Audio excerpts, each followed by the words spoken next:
Secretary John Mbadi has announced that proceeds from the Kenya Pipeline Company initial public offering will be channeled into the National Infrastructure Fund.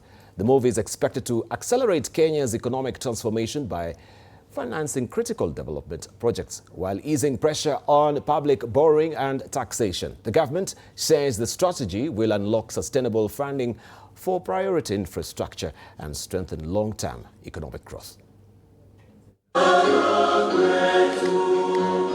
More than 70,000 Kenyans have participated in the KPC initial public offering, which was oversubscribed at 105.7%.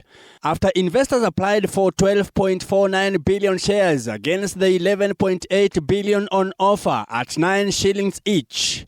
Treasury Cabinet Secretary John Mbadi has announced. According to Treasury CS John Mbadi, Kenyan investors were allocated 67.3% of the shares, while East African community investors received 32.7% of the offer.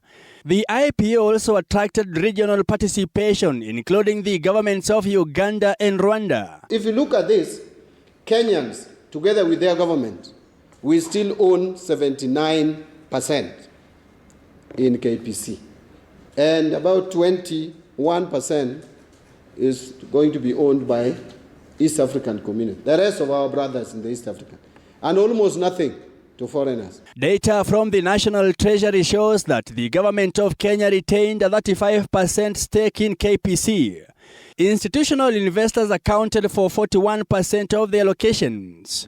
East African community investors 21.22%, retail investors 2.56%, regional investors 0.02%, oil marketers at 0.014%, and KPC employees at 0.06%. Treasury CS John Mbadi said proceeds from the IPO will be channeled through the National Infrastructure Fund to finance key projects, including highways, railways, ports, energy system and irrigation schemes.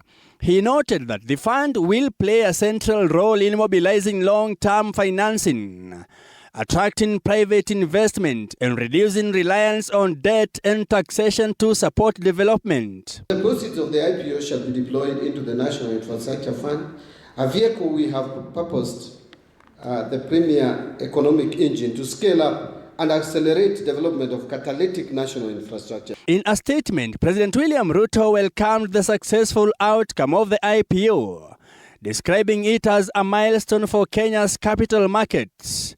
The president says more than 67% of the investors were Kenyans who invested individually and through institutions, broadening public ownership of national assets while promoting wealth diversification and equal opportunity.